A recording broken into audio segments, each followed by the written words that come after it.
Vijana Vallabha Jaya Kiri Varadari Jaya Giri Varadari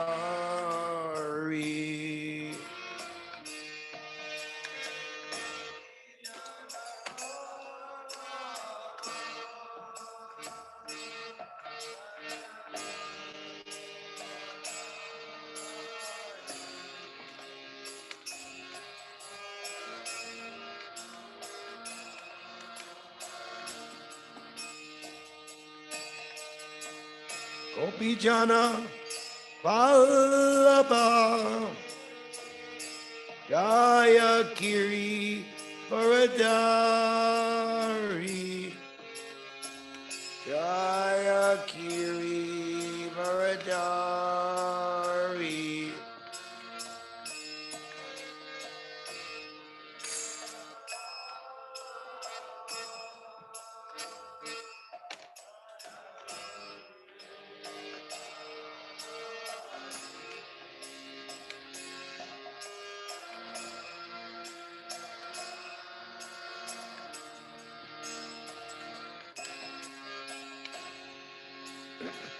Yashoda Nandana Rajadana Ranjana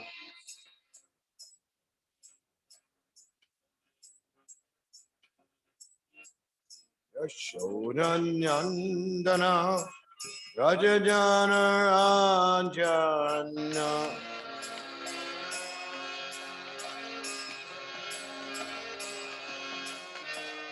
Yashoda Nandana Rajadana Ranjana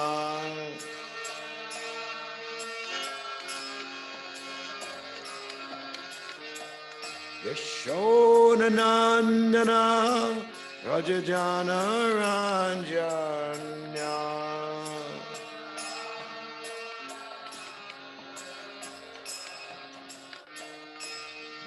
Yamunatira Manachari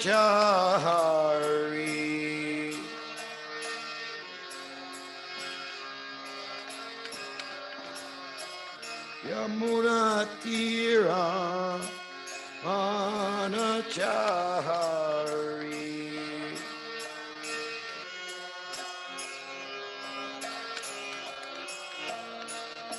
Jaya Radha Madhava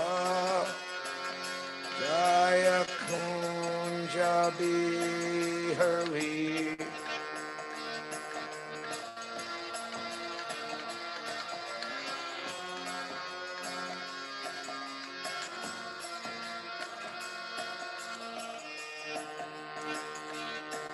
Jaya Radha Madhava Jaya Kunja Bihari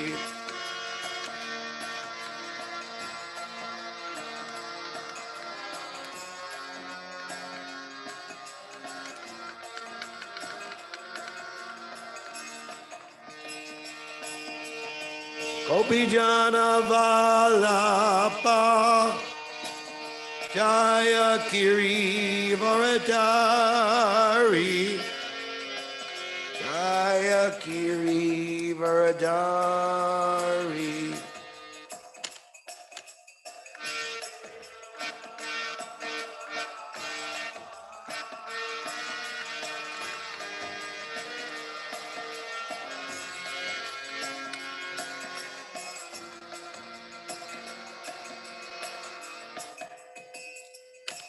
Gopijana Vallabha Jaya Kiri Varadari Jaya Kiri Varadari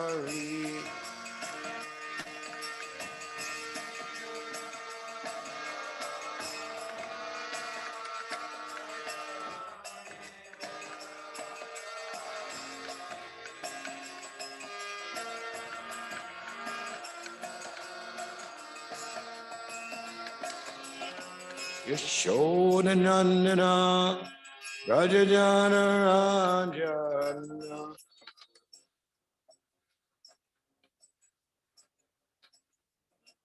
Yashodanandana Rajajana Ranjana Yashodanandana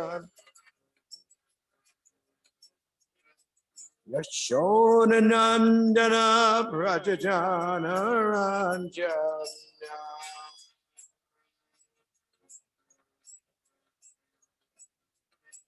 Yashodanandana Brajajana Ranjana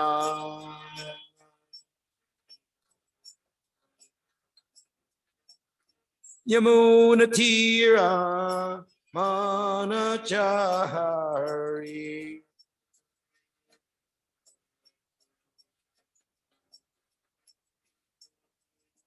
Yamunatira Manachari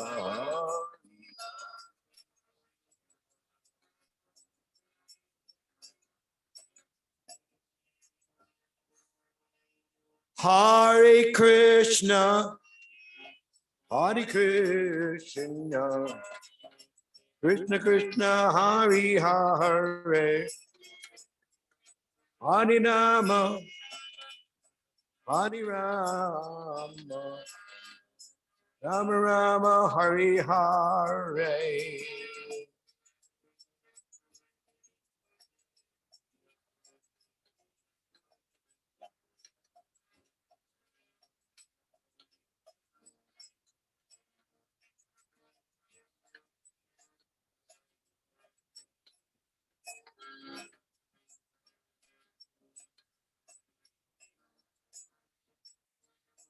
Hare Krishna, Hare Krishna, Krishna Krishna, Hare Hare,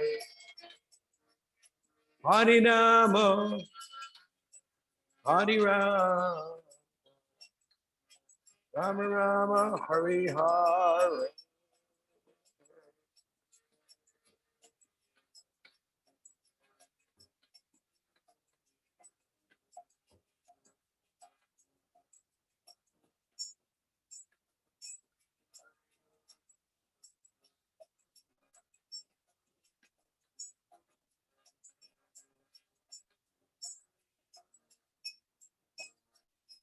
Jaya Radha Madhava Jaya Kunja Bihari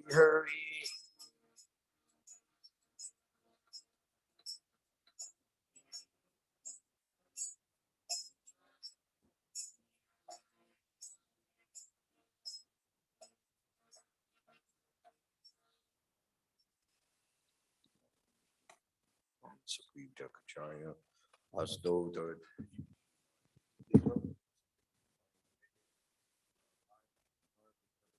Vedanta Swami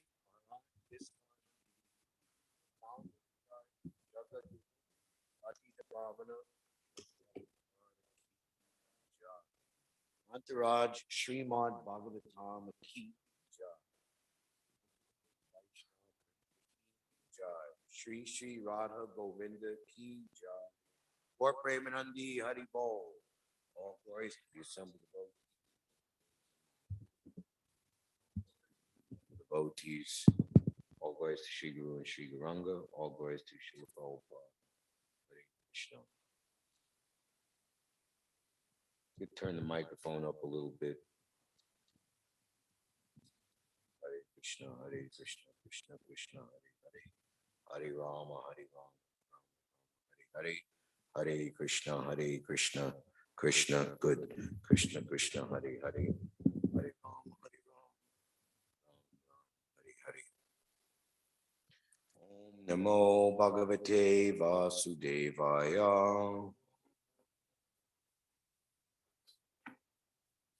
Om Namo Bhagavate Vasudevaya. Om Namo Bhagavate Vasudevaya. Could everyone come more this way? Because I'm looking this way and the deities are here. It's known like kind of where Padma Prabhu is. This is a good place. That's right. Thank you.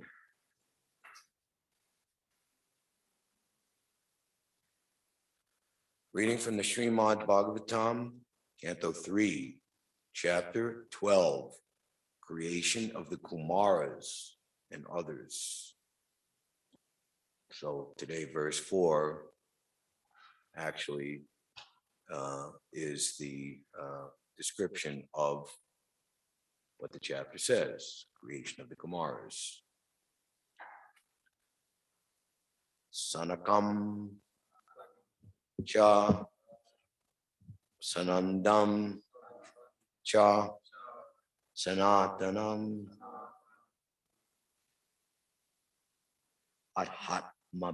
ahatmabu sanat kumaram cha munin niskriyan urdhva retasa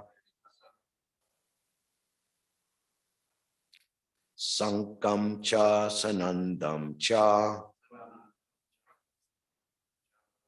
sanatanam atatmabu sanat kumaram cha munin niskriyan urdhvaretasa sanakam cha sanandam cha sanatanam atatmabu sanat kumaram cha munin niskriyan urdhvaretasa sanakam cha sanandam cha sanatanam atatmabu sanat kumaram cha munin niskriyan urdhvaretasa.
Okay. Sanakam, Sanaka, Char, also. Sanandam, Sananda, excuse me. Cha, and Sanatanam, Sanatana.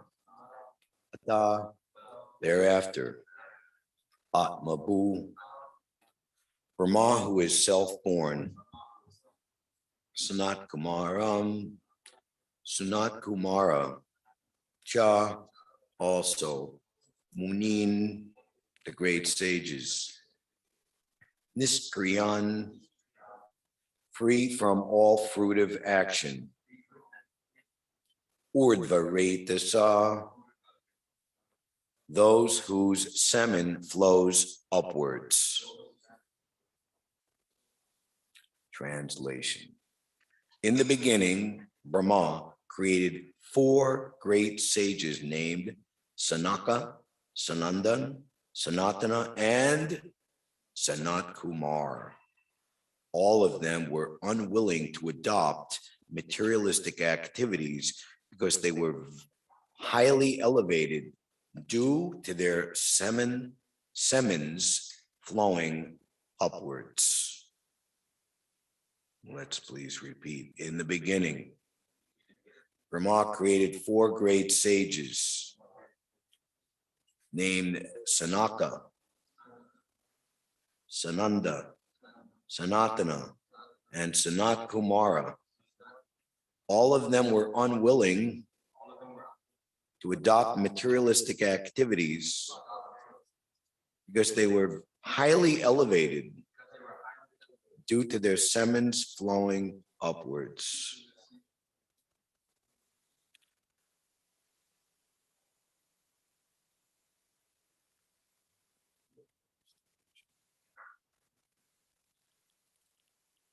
Report by His Divine Grace, Srila Prabhupada.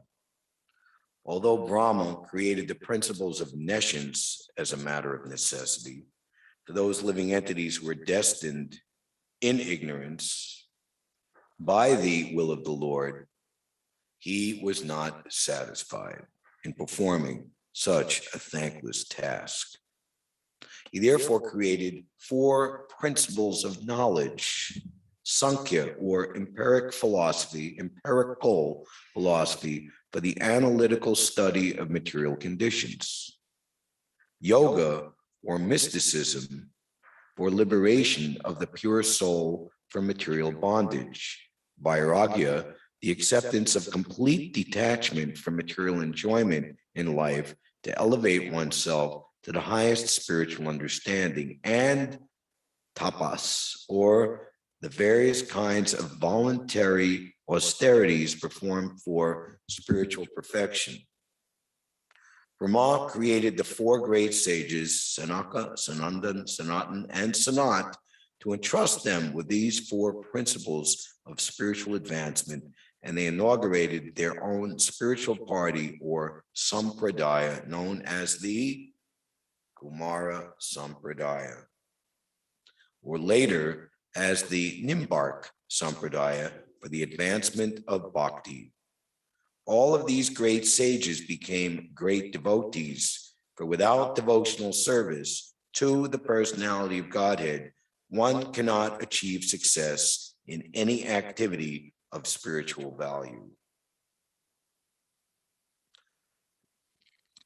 Om Jnanatimirandasya Jananjana Shalakaya Chakshur Umlitam Jena Tasmai Shri Gurave Namaha Shri Chaitanya Manobishtam Stapitam Jena Bhutale Idamayam Dadati Svapadantikam Vandeham Shri Guru Shri Yuta Padakamalam Shri Gurun Vaishnavamscha Shri Rupam Sagvatatam Sahagana Raghunathan Vidam Dham Sajivam Sadvaitam Savadutam Parijana Sahitam Shri Krishna Chaitanya Devam Shri Radha Krishna Padan Sahagana Lalita Shri Vishaka Itamscha.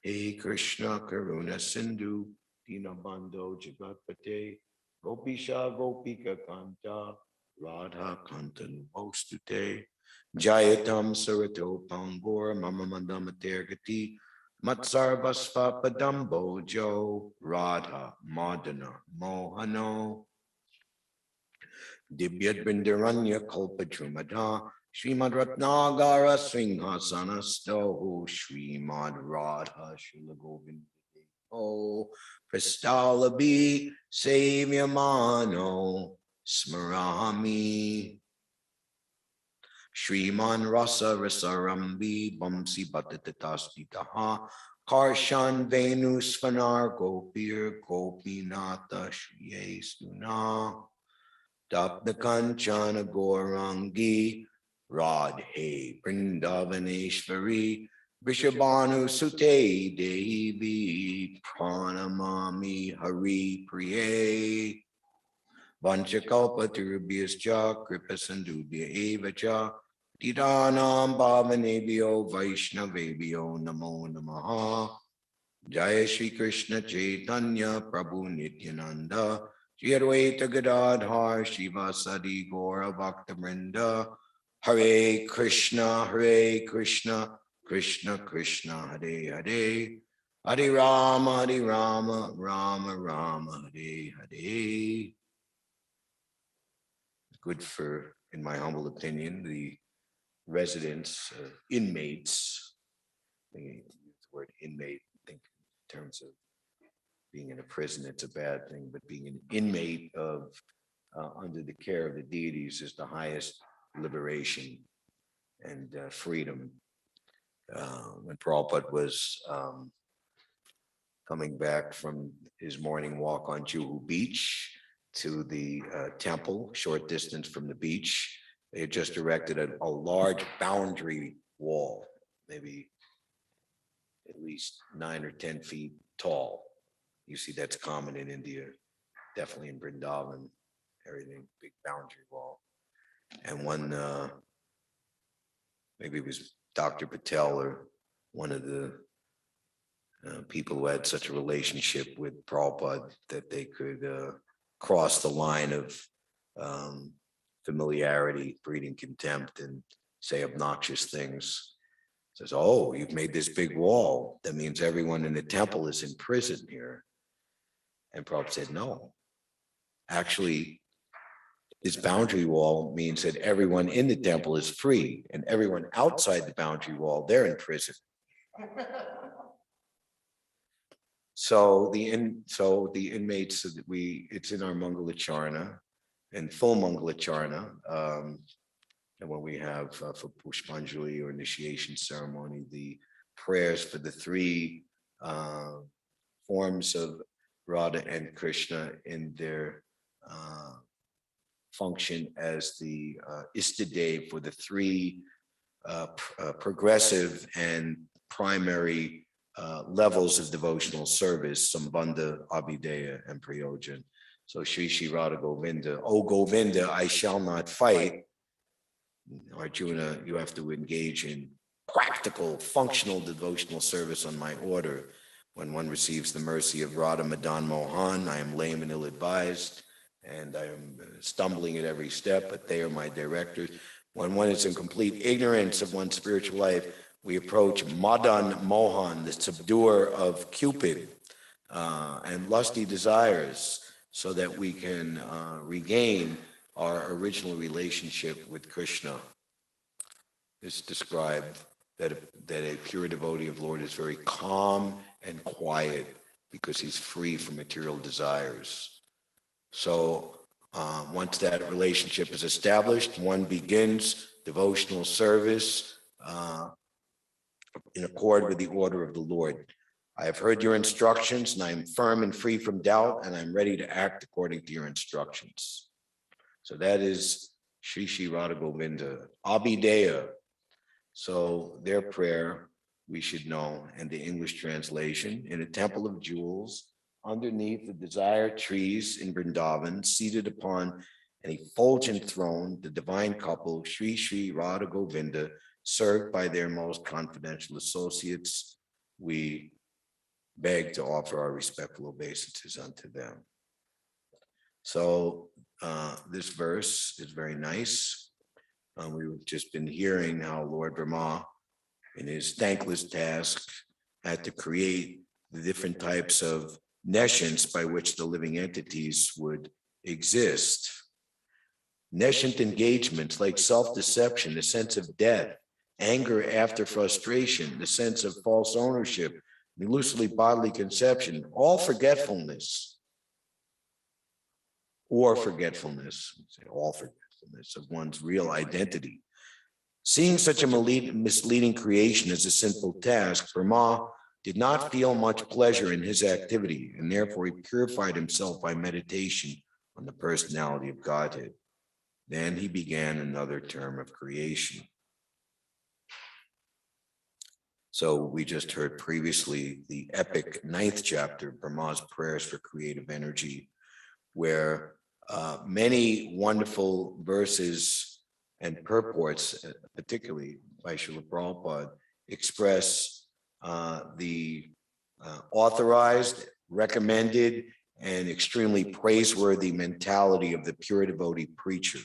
He wants to give Krishna consciousness to the fallen conditioned souls, seeing their plight. And he focuses all of his attention and energy. And indeed, the very last book published by the BBT that was shown to Srila Prabhupada before he departed the planet, Preaching is the Essence, contains many verses from that 9th chapter. So again, we're seeing this feeling of Lord Brahma. Prabhupada writes in the most important chapter 9 of the 2nd canto, where the Chatra Shloki verses, 4 seed verses of Srimad Bhagavatam are contained, answers by citing the Lord's version, that Lord Brahma, he spreads his party to reclaim the fallen conditioned souls, and any member of this party to date, that means all of us here to date, right now, today, are very dear to Lord Brahma. And conversely, there are many renegades from the Brahma Sampradaya whose business is only to make people, bring people more and more away from self-realization and Krishna consciousness. Such persons are never dear to the Lord. But a sincere member of the Brahma Sampradaya endeavoring to reclaim the fallen conditioned soul is very, very dear to the Lord, and such an authorized preacher of the Bhakti cult, the Lord. There was one young man I was preaching to yesterday, and he was like, didn't know, like, you know, sorry, I was shaking hands. Is this one of your customs to shake hands? He shakes hands with such an authorized preacher of the Bhakti cult in great satisfaction. So, Brahma is creating the 4 Kumaras, and it's described here how they were entrusted with 4 very important categories. How is it described here?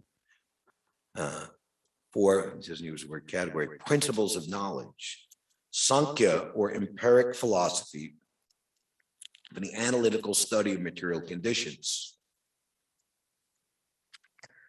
In the search for the absolute truth, there's a process of neti, not this, not that.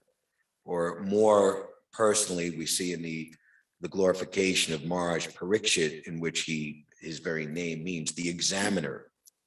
He had the darshan, priya darshan, most dear darshan of the Lord. And we just heard in the manifestation of Garbhodakshai Vishnu, his beauty, when one is acquainted with the beauty of the Lord, one cannot be satisfied with any other type of beauty. So Maharaj Parikshit, he was looking and examining everywhere. Where is that personality of Godhead who saved me in the womb from the Brahmastra? And we examine everyone, not like in a materialistic way for material motivation, but to understand their relationship with Krishna. The pure devotee, he can see where everyone is situated. And Prabhupada says, one cannot understand who is a pure devotee unless one happens to be a pure devotee himself. We have the memoir of Radhanath Swami. You can see in the following Srila Prabhupada, the videos chronologically, everything from 1965 to 1977, Prabhupada's visit, his first visit in bringing everyone in the November 1971. So Radhanath Swami at the time was living in Vrindavan, such an advanced soul.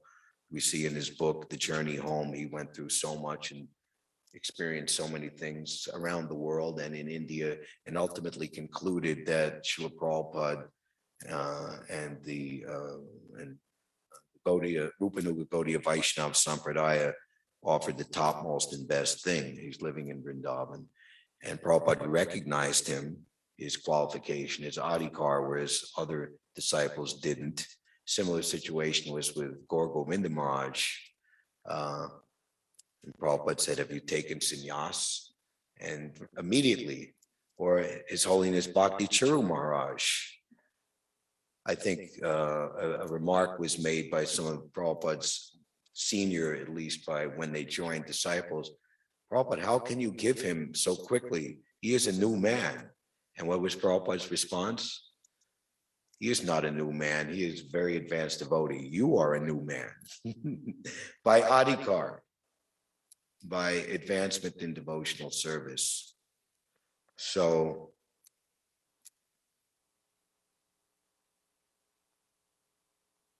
the pure devotee knows how to treat everyone accordingly. Just like an expert doctor, he can detect the level of infection and prescribe the proper medicine,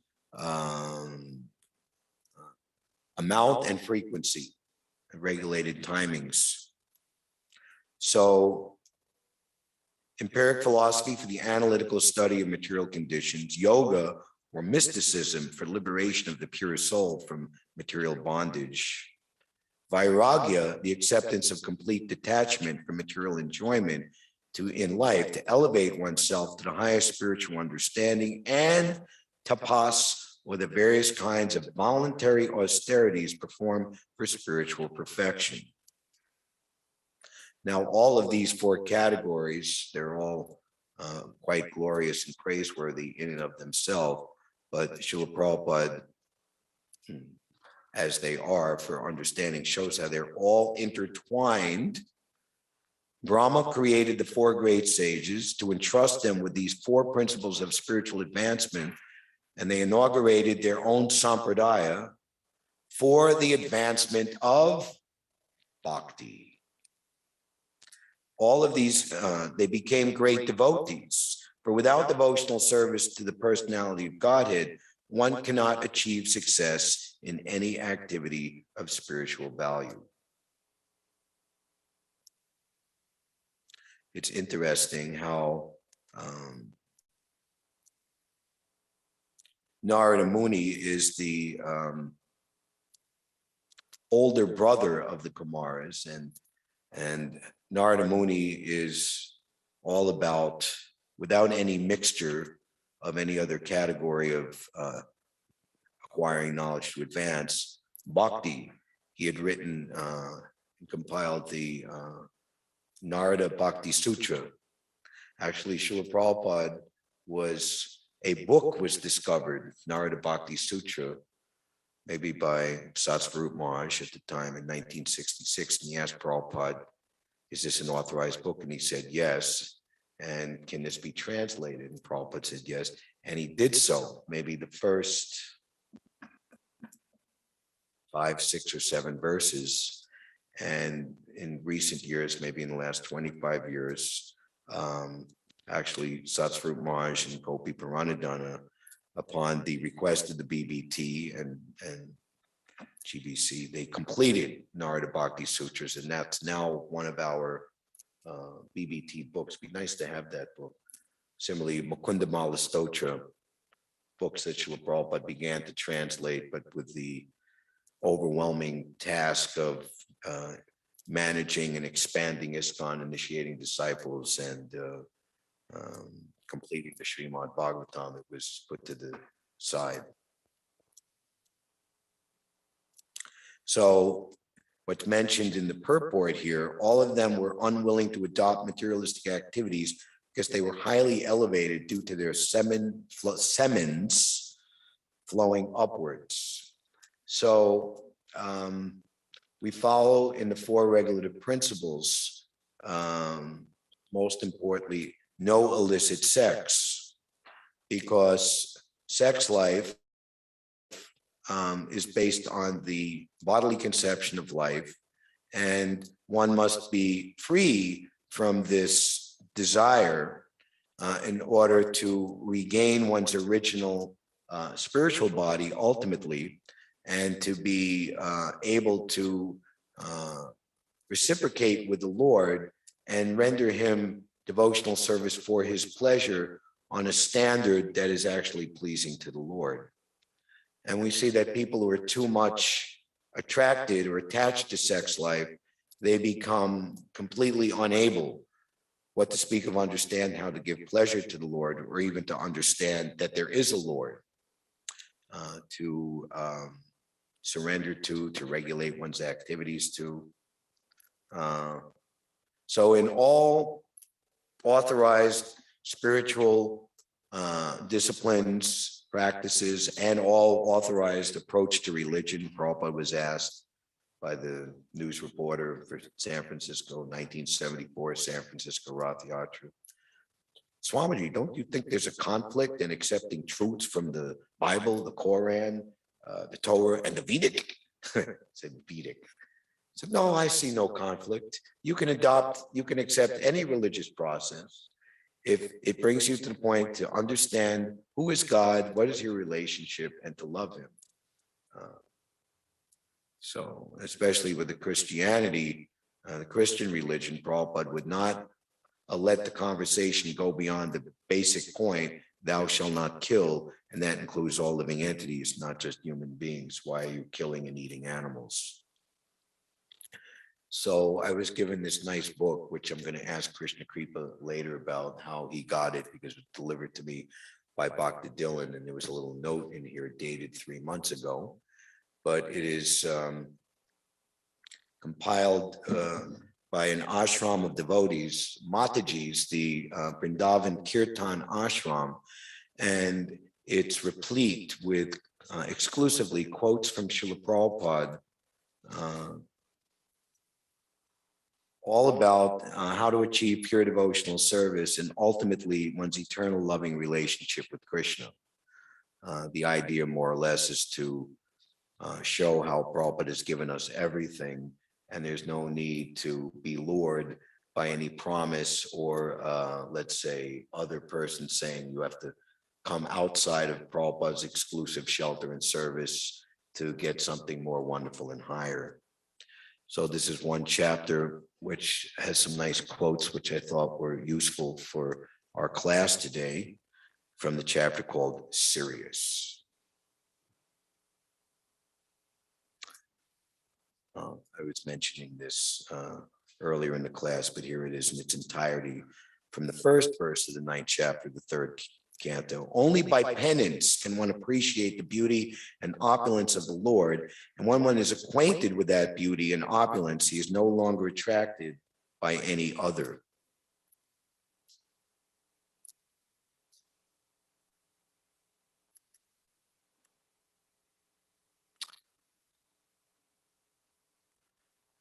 Chapter 3 of the 1st canto, Krishna is the source of all incarnations, from verse 13. In every species of life, including the human form of life, such happiness is immensely obtainable, materialistic. The human form of life, however, is not meant for such cheap happiness. The human life is meant for attaining eternal and unlimited happiness by spiritual realization. This spiritual realization is obtained by tapasya, or undergoing voluntarily the path of penance and abstinence from material pleasure. From the chapter, the Hamsaguya prayers, 4 of the 6th canto, chapter 50, which were already existing in the Vedic literatures. What's this?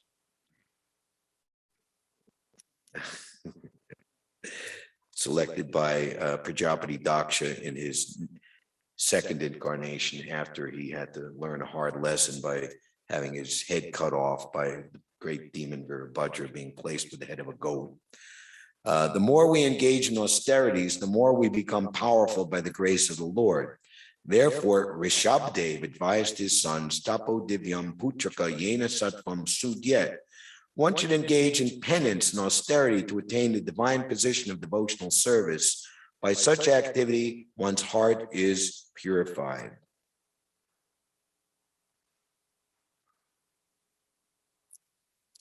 The 25th chapter of the 4th canto, that is King Paranjana becomes a woman in the next life.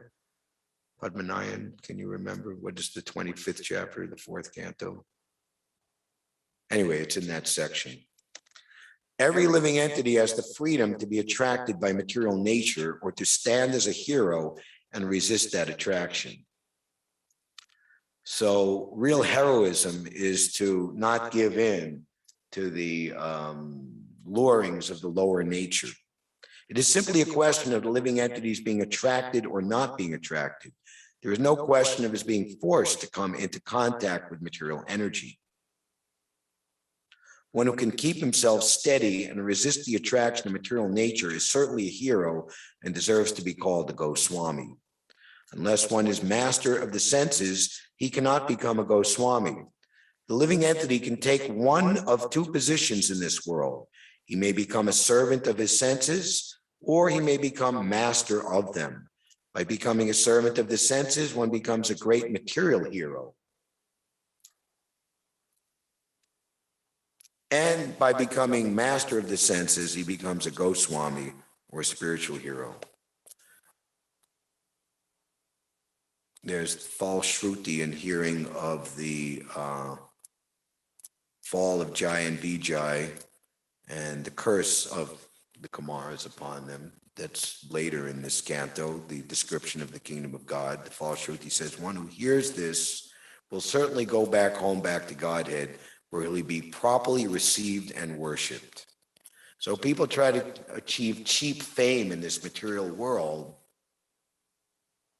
but the real fame is pleasing Krishna and his unlimited pure devotees in the spiritual world. Prabhupada says Krishna keeps personal account of all of his devotees' activities. Grateful, one of the qualities of Krishna. He never forgets what we've done. Bhakti cannot be measured in terms of we've done bad things, we've done good things, and it's all measured out. We should not criticize or condemn others. Apichetsu daracharo bhajate mama nanya bhak. We don't know what they've done in the previous life, what to speak of what we've done in the previous life. Do we know the extent of our sinful activities and what we've done? And the purifying and the inconceivable.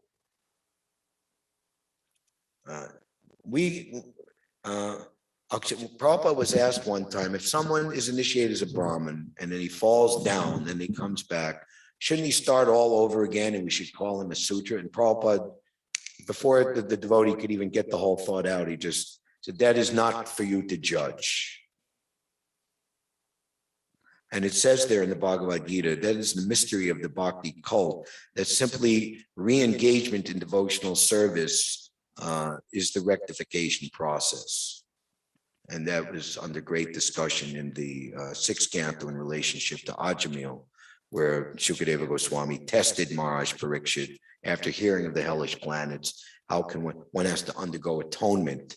And Maharaj Parikshit rejected that. And then after Shukadeva Goswami narrated the story of Ajamil, which ultimately concluded in the showing the potency of the chanting of the holy name. And Yamaraj, after instructing his messengers, he concluded his presentation to his servants, the Yamadutas. Therefore, the Sankirtan movement is the most glorious or important activity in the entire universe. Please understand this deeply so that others may understand its importance as well.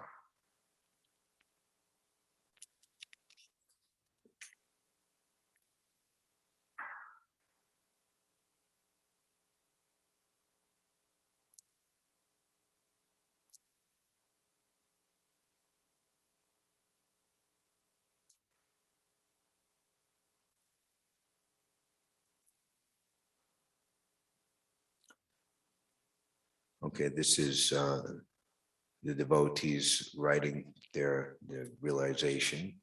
Whether one is a grihasta, brahmachari, or in any other situation in life, if a person desires to progress through the stages of bhakti successfully, he or she must control the mind and senses as far as possible. It is a mistaken conception that strict rules apply only to brahmacharis, sannyasis, and vanaprasthas, whereas grihastas can be more relaxed. So this is the ladies' ashram in Vrindavan. They're presenting this. So this is not just coming from, monogamous, men kind of superiority thing.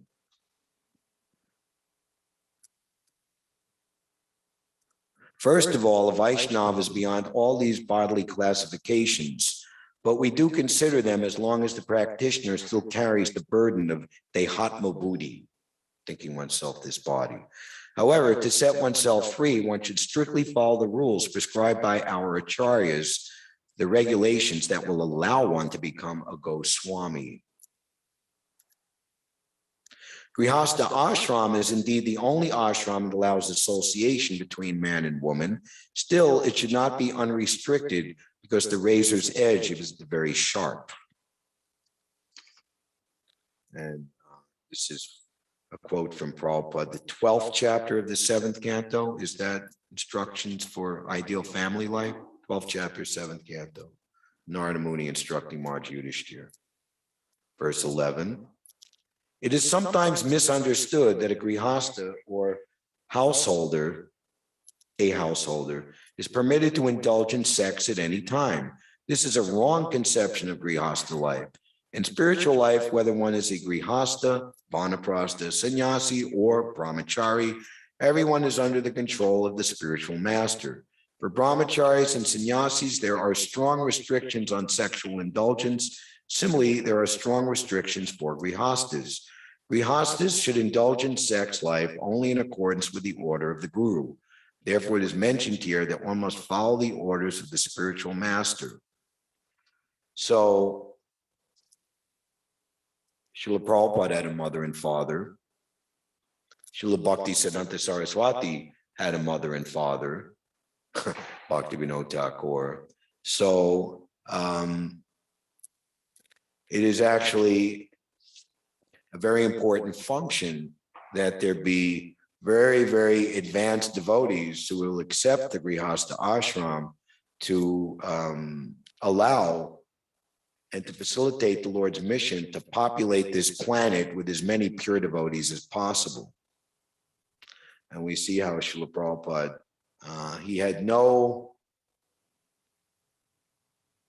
he made no distinction between his devotees in whatever male or female, or even in a stage of life. Prabhupada's association was so powerful that it transcended all bodily conception of life. There's one devotee, I think his name is, I forget his name, but there's a memory that he was a 5-year-old boy and he had Srila Prabhupada's association, one place in America, and he got to ride right next to Prabhupada, sitting right next to him in the limousine. And Prabhupada had been given 2 or 3 really nice big cookies, big round cookies. And he gave one cookie, kept himself, and he gave one cookie to the young boy, 5 years old. And he's thinking, wow, I got a cookie from Prabhupada. And then he just tackled the cookie right away and just munched it down. But then he's sitting in the car and he realized, he'd learned from Guru Kul, oh, you have to wash your hands after you eat. And I'm sitting here with Prabhupada and I'm like, I didn't wash my hands and I'm making big offense. And oh my God, what am I going to do? Maybe I have to take a whole bath now. And, and Prabhupada could understand his anxiety. And Prabhupada, he finished his cookie and then Prabhupada just went, put his hand back in his bead bag, Hare Krishna. And the young devotee was just so relieved, wow,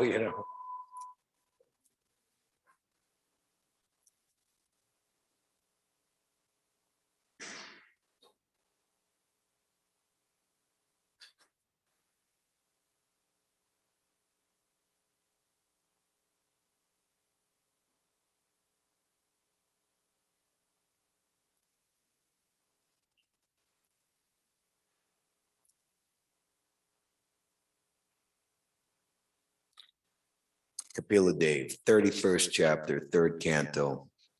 This will be the last one that I present. In these instructions of Lord Kapila Dev, it is explained that not only is a woman the gateway to hell for a man, or accepting the relationship based on enjoying the opposite sex. But man is also the gateway to hell for woman.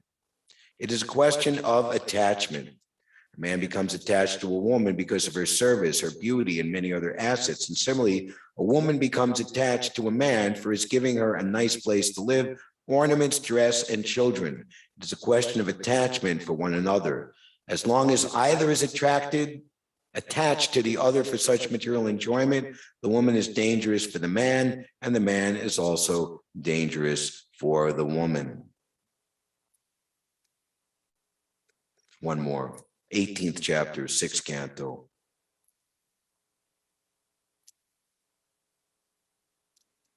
Lord Krishna personally says, Triyo Vaishyas Tatas Sudrastepi Yanti Param Gatim, whether one is a woman, Sudra, Vaishya, not to speak of being a Brahmin, Kshatriya, everyone is fit to return home back to Godhead if he strictly follows the instructions of the spiritual master and Shastra.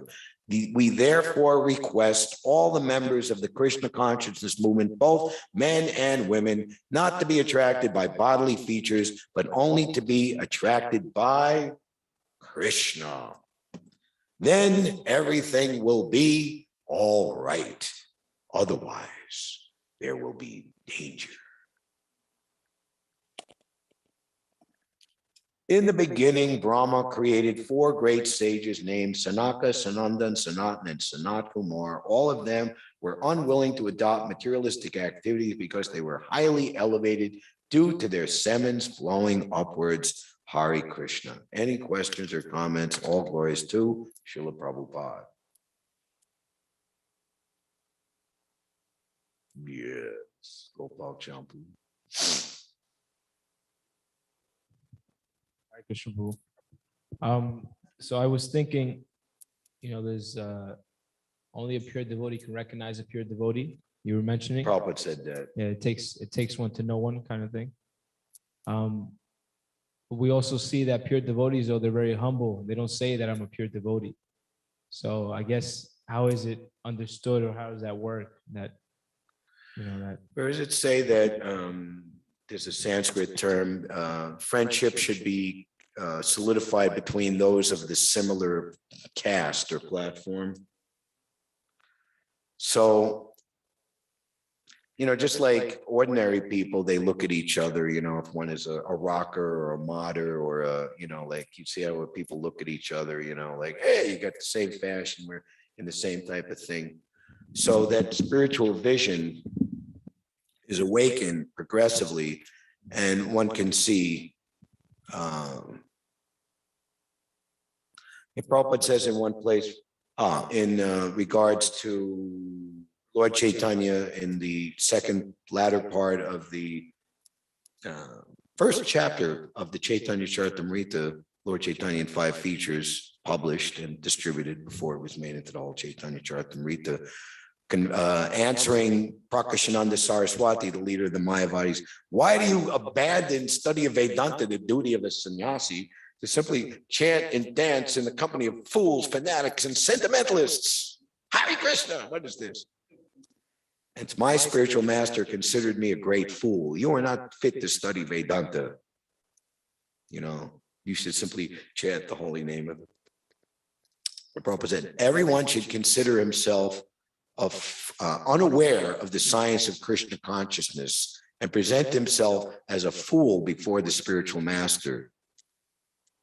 To do what? In order to be competent to execute duties in Krishna consciousness.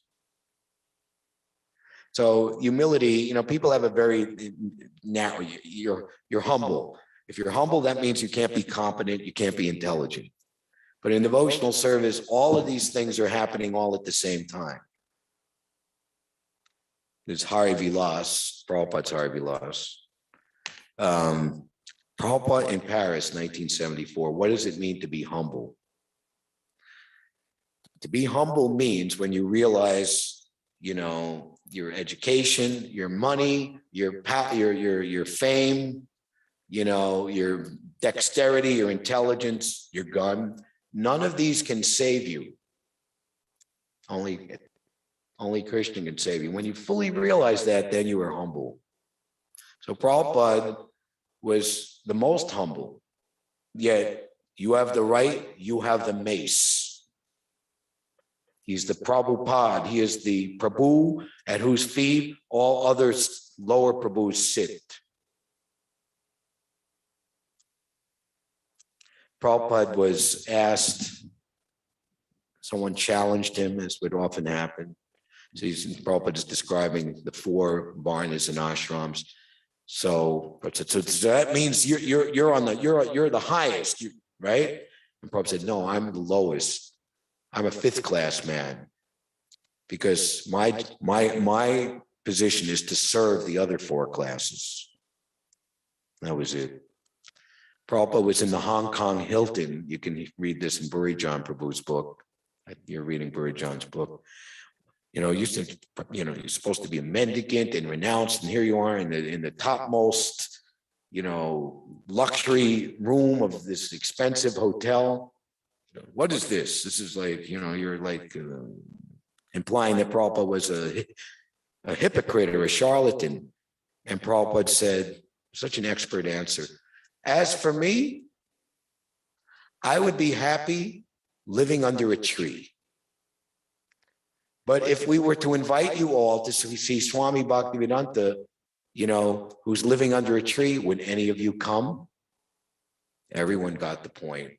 Dead silence. Is that a good attempt, a good stab to answer the question? Anything else?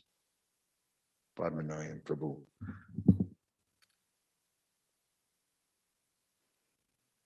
This is just a comment to just what Prabhu asked, that a pure devotee can recognize a pure devotee. One day Prabhupada was asked, how many pure devotees are there in your movement? How many pure devotees on the planet? Well, right, and particularly in the ISKCON society, right. Somebody asked Prabhupada. And he said, how many devotees are there? Right. That means Prabhupada considers those who have taken shelter of Chaitanya Mahaprabhu practicing the sadhana bhakti as instructed by Srila Rupa Goswami, which is supremely pure. So those who are in contact with the supreme pure practice, they are also pure. We don't have to look for, oh, he's not doing this, he's not doing that. As long as we help our devotees to remain stick to the path given to us by Srila Rupa Goswami, that's why we are called Rupanugas, we maintain the purity. And this organization is meant to create the pure devotees. Anyone who comes in to the society and we help them to practice the pure practices, then they are pure. I forget where, but it's in the 8th canto in one purport. It's not that Krishna is pleased only with his topmost pure devotees. He's pleased with all of his devotees at whatever level. And as they simply stick to the path, he'll give them all instruction and encouragement to come to the highest position. So when we criticize devotees, then it reveals or belays our lack in faith in the purifying supreme power of bhakti. And Prabhupada, there's a memoir of Hansadutta. He was made a BBT trustee and said, Prabhupada, how, because he would play hooky from school. He didn't like going to school. He would just he figured out that if you don't show up the first day in September and you're not on the roster, then you can play hooky for the whole year, So he didn't even graduate high school. And because he lived in Germany up until the age of 10, and Prabhupada, he said to him, why are my books not translated into German? And he made the excuse, well, Prabhupada, I just have I don't have any knowledge of the language beyond like a 4th grader. And Prabhupada wouldn't hear it, and his realization was the qualification to be near to Prabhupada was not having and to Prabhupada, you have so many educated disciples, even with PhD, they should, why? And Prabhupada said, the value of my books, because he got like a mimeographed Easy Journey to Other Planets. He was living in Hoboken, New Jersey, and come regularly, as young people would at the time, to check out the East Village and West Village.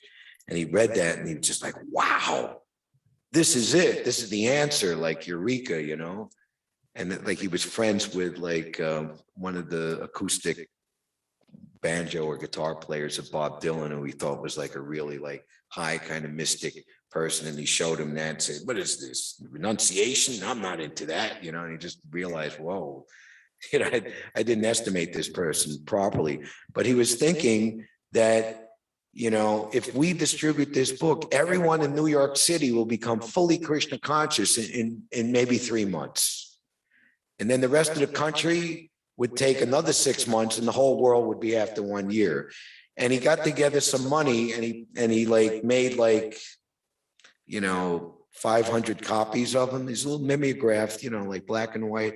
And he was like hawking them in St. Mark's Place, and he made like double or triple his money. Like, wow, this is like a gold mine, he had made some people had come forward from that. It's like, you make devotees and you get money, and those devotees, they'll pass out the books and we'll make more money. This is fantastic. And he did that without ever having met Prabhupada, without anything, And so his realization was that the qualification to approach Prabhupada, to approach pure devotional service, is enthusiasm. If you're enthusiastic, it doesn't matter your qualification. The pure devotee will, guide that enthusiasm and refine it. And he mentioned 2 other devotees who came from really rough backgrounds. That's Guru Kripa. He was like living under the pier in California. He was like a really rough character. And also Madhu Dweez. He came from the Morning Star nudist ranch, and he was like a full-on hippie. And Vishnu John, Tamal Krishna Maharaj, but they became, Prabhupada, these were the people who came to Prabhupada with just a great enthusiasm, and they carried the ball and helped Prabhupada establish this movement. So it was a very great movement. And if we always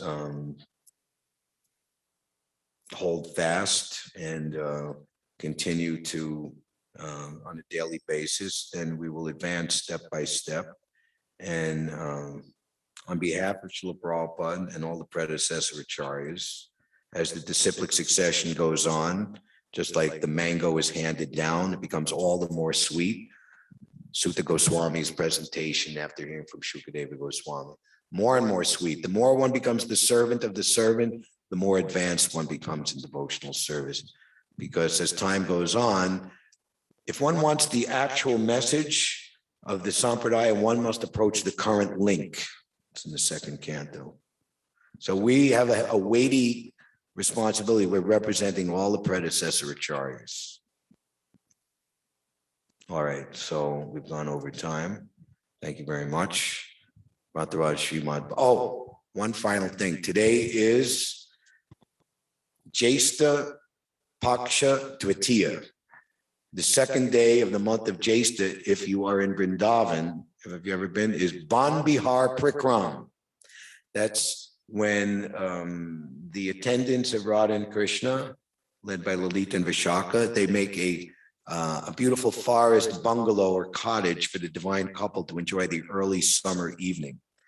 And especially in the Raman Raya section of Vrindavan, the deities along the Prikram path are all brought out, and and everyone goes on Prikram, and it's just the 2nd day of the waning moon of the month of Vaishak, so the moon is still pretty full in the sky, and hand out like little kakris, which are a combination of celeries and cucumbers and watermelons and lemonade drinks and things like that. But in Goloka Vrindavan, there's a story of the small little flower, which happened on this Ban Bihar night, that it's described that one should not offer flowers to the Lord that doesn't have a scent or nice smell. So there's one little four-leaf clover flower in Vrindavan, has no scent. And of course, in Goloka Vrindavan, everyone is sentient, pure devotee. Says, I made it all the way to the eternal leelas of the Lord, but I'm a useless flower because I have no scent. And simply lamenting and lamenting in this way, feminine gender, she, the flower, well, at least I can throw myself off this bush, and when Krishna walks by, he can step on me. And in this way, I will provide him a nice cushion, and I can end my life in this way. One of the symptoms of ecstatic love in nectar devotion is death, but it's not really death like here. So thinking like this, so Krishna can understand her mentality, and Krishna just at that moment, he held his foot up. You ever like, oh, don't step in that. You have to pull your foot up. So he stopped his foot, and then he bent down and picked up the little flower and placed her on the top of his crown. So that humility placed her in the highest position. Ban Bihar Prikram Ki Jai. Shishivada Govinda Ki Jai. Gaur Premanandi Hari Bol.